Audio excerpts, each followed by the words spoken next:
Os ventos do interior de São Paulo uivavam pela mata de araucárias da Serra da Mantiqueira, enquanto Marcelo Tavares segurava a mão da filha de 12 anos, Lara. Caminhavam apressadamente, tentando chegar em casa antes que a ventania ficasse mais intensa. Seus 3 cães pastores corriam à frente, guiando o caminho por entre as folhas espessas. Foi então que o cão da frente parou de repente. Suas orelhas se ergueram, o focinho apontando para uma árvore caída. Sem latir, correu em sua direção, seguido pelos outros 2 cães. Lara gritou apontando para onde os cães estavam reunidos em volta de algo. Marcelo se aproximou, com o coração batendo mais rápido ao ver o que o maior deles examinava. Um pequeno filhote de gato, quase imóvel com o pelo manchado de sangue. O filhote respirava com dificuldade, seus olhos azuis e turvos piscando de dor. Marcelo ajoelhou-se nas folhas, tirou as luvas e colocou a mão quente sobre a pequena criatura. Olhou ao redor e viu rastros de sangue que levavam para a parte mais densa da mata, onde a mãe do filhote poderia ter sido vítima de caça ilegal. Próximo dali, sinais de uma armadilha brilhavam sob um monte de folhas. Como biólogo, ele sabia que interferir na vida selvagem muitas vezes fazia mais mal do que bem. Mas com a tempestade se aproximando e as temperaturas caindo abaixo de 0, aquele filhote não tinha chance de sobreviver. Surpreendentemente, os 3 cães não demonstraram qualquer agressividade. Em vez disso, o cão líder lambeu delicadamente a cabeça do gatinho, um comportamento protetor raramente visto em relação ao que normalmente seria considerado um predador rival.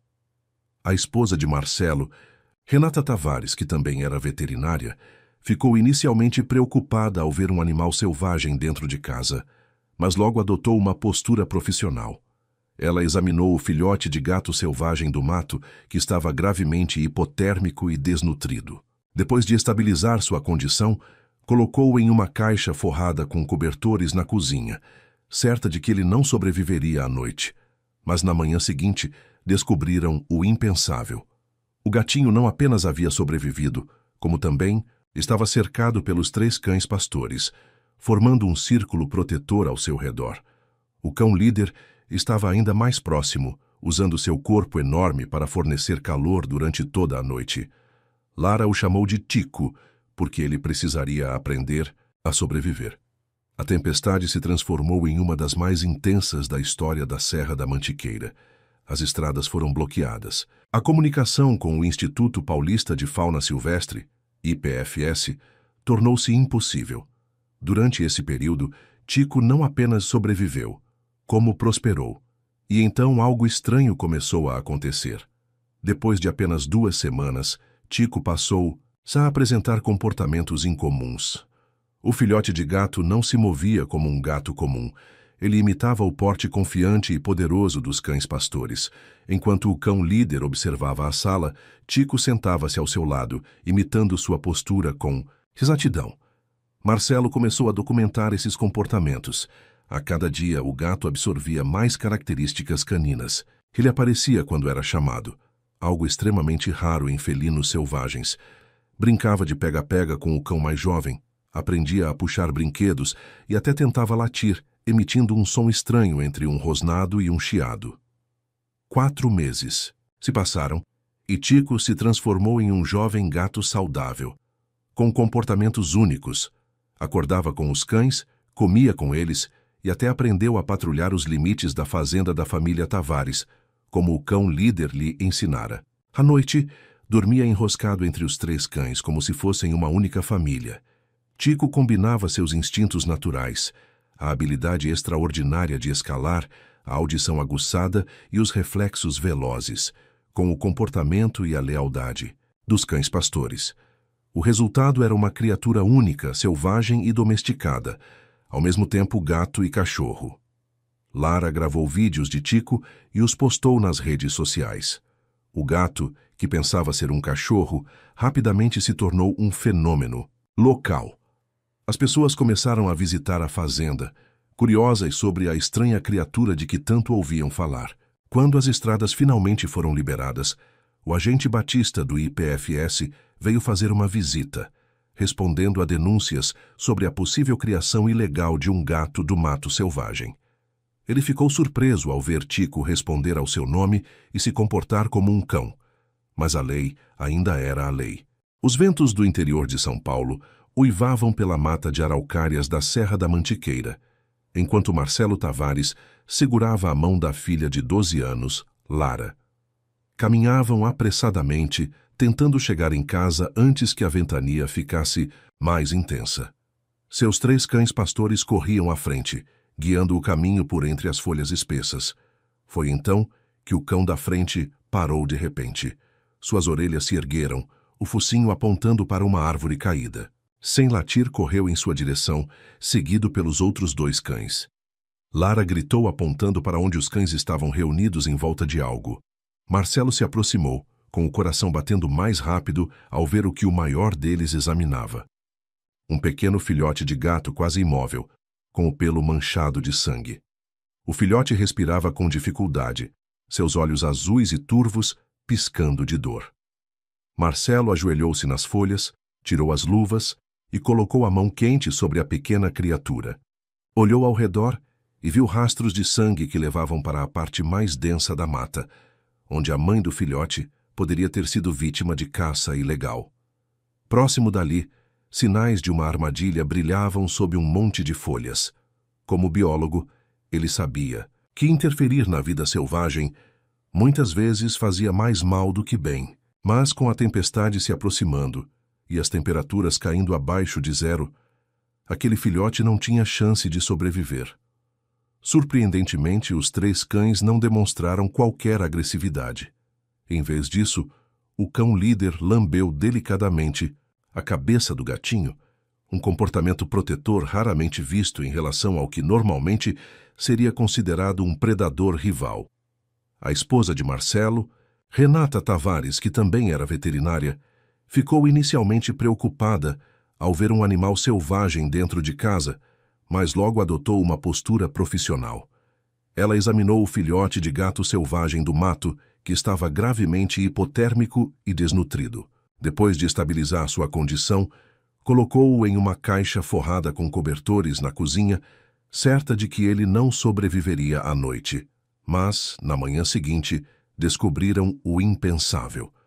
O gatinho não apenas havia sobrevivido, como também estava cercado pelos 3 cães pastores, formando um círculo protetor ao seu redor.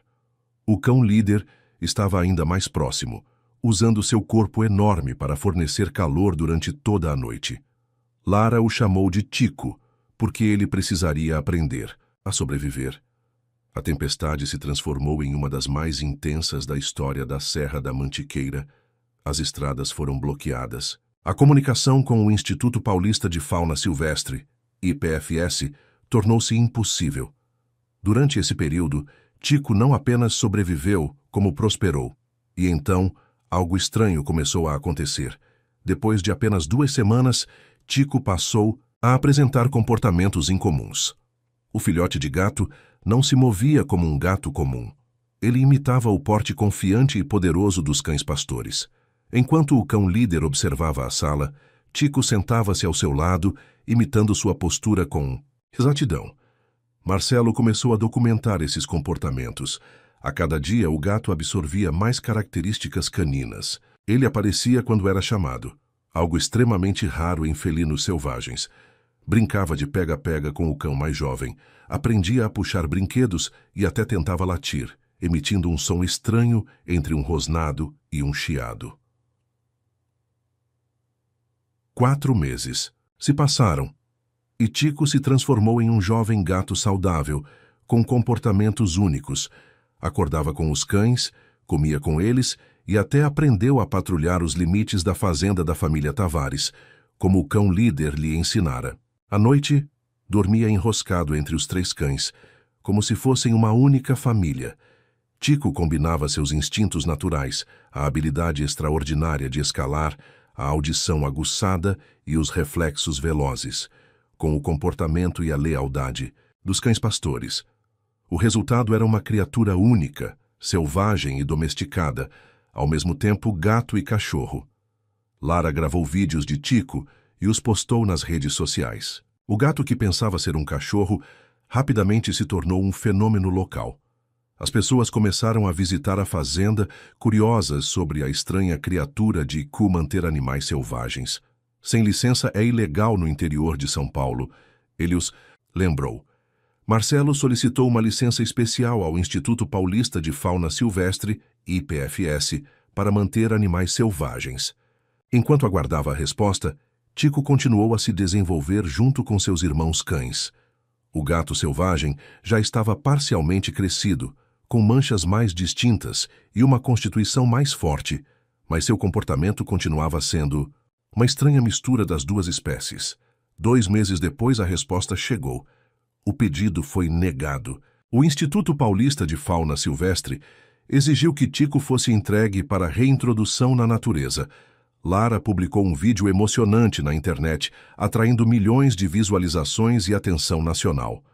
Sob pressão pública, o IPFS concordou em enviar uma equipe de especialistas para avaliar o caso de Chico antes de tomar uma decisão final.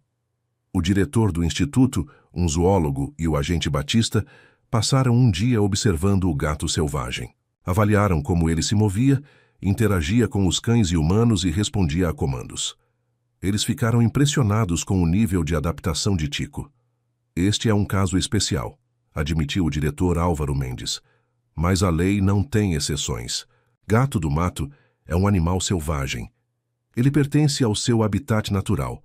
Os especialistas, a doutora Camila Nogueira e o doutor Eduardo Paiva, concordaram que Chico estava domesticado demais para sobreviver na natureza.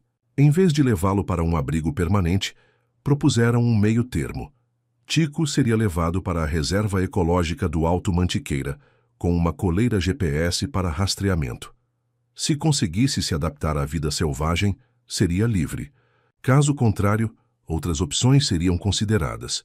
O dia da separação chegou rápido demais. Lara chorava sem parar. Renata preparou uma sacola especial com comida suficiente para 2 semanas, embora soubesse que Chico precisaria aprender a caçar. Marcelo prendeu a coleira com GPS no gato, com as mãos trêmulas enquanto acariciava seu pelo espesso pela última vez. Mas a reação mais comovente veio dos 3 cães. Quando Chico foi colocado na gaiola de transporte, eles choramingaram e latiram sem parar, tentando impedir que os agentes o levassem. O cão líder permaneceu firme como uma parede diante da porta do carro, movendo-se apenas quando Marcelo ordenou. Nois, local de soltura, um vale verdejante com um riacho próximo, o Vale das Águas Claras, abriram a porta da gaiola. Chico saiu cautelosamente, farejando o ar fresco. Olhou para a mata de araucárias e então se virou para Marcelo e Lara. Por um momento, pareceu que não iria embora. Então, um som vindo dos arbustos chamou sua atenção. O instinto selvagem tomou conta, e Chico correu em direção ao som com a velocidade e a graça de um verdadeiro predador. Num instante, desapareceu na floresta. Lara soluçava nos braços dos pais. No caminho de volta para a fazenda da família Tavares, a tela de rastreamento do GPS piscou, mostrando Chico se aprofundando na mata. Vai ficar tudo bem, sussurrou Marcelo, tentando acreditar nas próprias palavras. É aqui que ele pertence. Mas ao retornarem para a fazenda, os 3 cães se recusaram a entrar em casa. Sentaram-se na varanda, com os olhos fixos nas colinas distantes, onde Chico havia desaparecido. 1 semana se passou desde que Chico fora solto. Lara verificava os dados do GPS a cada hora, rastreando cada movimento do gato. Inicialmente, Chico parecia estar se adaptando, movendo-se cautelosamente por novos territórios, buscando abrigo e fontes de água. Em casa, os 3 cães mergulharam em profunda tristeza. Recusavam-se a comer, não brincavam e passavam horas sentados na colina mais alta da fazenda, sem tirar os olhos da direção em que Chico havia desaparecido. Na 10ª noite, os dados do GPS mostraram uma mudança estranha. Chico havia parado em um ponto alto da encosta. Permaneceu lá por quase 24 horas, quase sem se mover, e tanto ouviam falar. Quando as estradas finalmente foram liberadas, o agente Batista do IPFS veio fazer uma visita, respondendo a denúncias sobre a possível criação ilegal de um gato do mato selvagem. Ele ficou surpreso ao ver Tico responder ao seu nome e se comportar como um cão. Mas a lei ainda era a lei. Marcelo temeu que Tico estivesse ferido ou doente. Mas então, ao pôr do sol do dia seguinte, ele começou a se mover em direção à fazenda da família Tavares. Dia após dia, o padrão de movimento de Tico se tornava mais claro. Ele não estava vagando aleatoriamente. Estava se movendo com um propósito: voltar para casa. Inicialmente, sua jornada foi lenta e interrompida. Muitas vezes, ele parava para caçar ou descansar. Mas, depois de cada parada, sempre continuava na mesma direção. Marcelo calculou a distância. Tico havia percorrido 48 quilômetros nos primeiros 5 dias, mais rápido do que a média de gatos selvagens que se deslocam por novos territórios. Isso não pode ser mera coincidência, disse ele a Renata. Enquanto analisavam os dados juntos, completou: ele está encontrando o caminho de volta para casa. O GPS revelou a jornada desafiadora que Tico enfrentaria. No 6º dia, ele se aproximou de um rio largo, onde a nascente havia tornado a água alta e caudalosa. Um gato selvagem comum evitaria águas profundas a todo custo. Mas Tico, ensinado por cães que não tinham medo de água, encontrou um ponto mais estreito e atravessou a nado. No 7º dia, Tico enfrentou uma rodovia movimentada. O GPS mostrou que ele esperou, escondido em arbustos perto da beira da estrada, por quase 3 horas. Então, em uma brecha no trânsito, atravessou em um piscar de olhos. Cada obstáculo que Tico superava, rios, rodovias, assentamentos humanos e até mesmo territórios de outros gatos, impressionava a família Tavares. Manual de Comportamento dos Gatos afirma que eles não migram por distâncias tão grandes, especialmente em uma direção específica, durante uma jornada tão longa. Na 12ª noite, o pior aconteceu. O sinal do GPS parou completamente. A última posição registrada foi em uma área com grandes rochas e árvores densas, a cerca de 40 metros da fazenda. Marcelo e Lara dirigiram imediatamente até o local.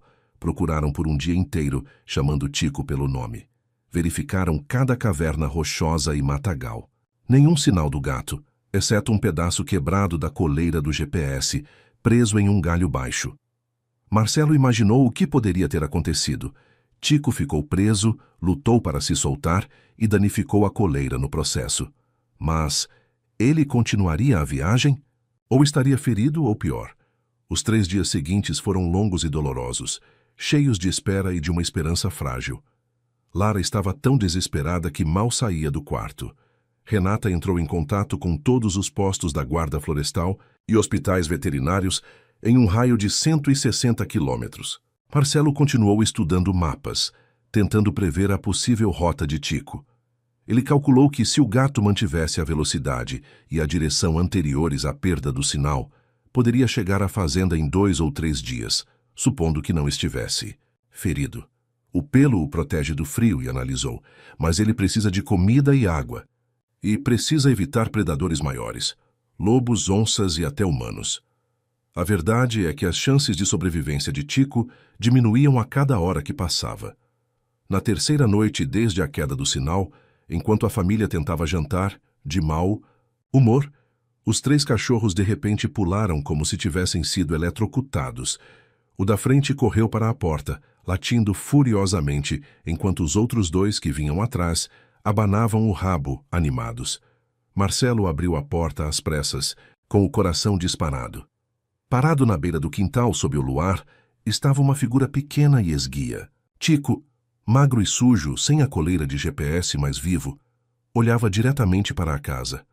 Mais tarde, ao analisar a jornada de Tico com base em dados parciais do GPS e cálculos de distância, Marcelo estimou que o gato havia atravessado pelo menos 160 quilômetros de terrenos variados, 2 rios principais, uma rodovia principal, um assentamento humano, vários territórios de outros gatos.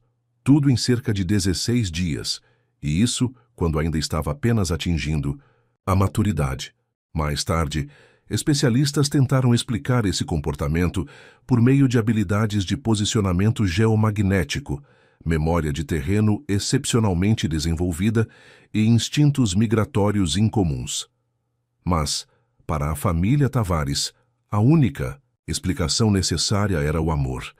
Tico não havia retornado a um lugar, ele havia retornado à sua família. No momento em que Tico viu os 3 cães, todo o seu comportamento mudou. Ele correu para a frente, não mais com o movimento cauteloso de um gato selvagem, mas com a corrida animada de um cachorro reunindo-se com a família. Os 3 cães correram para encontrá-lo, e todos os 4 animais se encontraram em um emaranhado de sons alegres e pelos molhados. Lara soluçou, correu e se ajoelhou ao lado deles. Marcelo e Renata a seguiram, sem acreditar no que viam.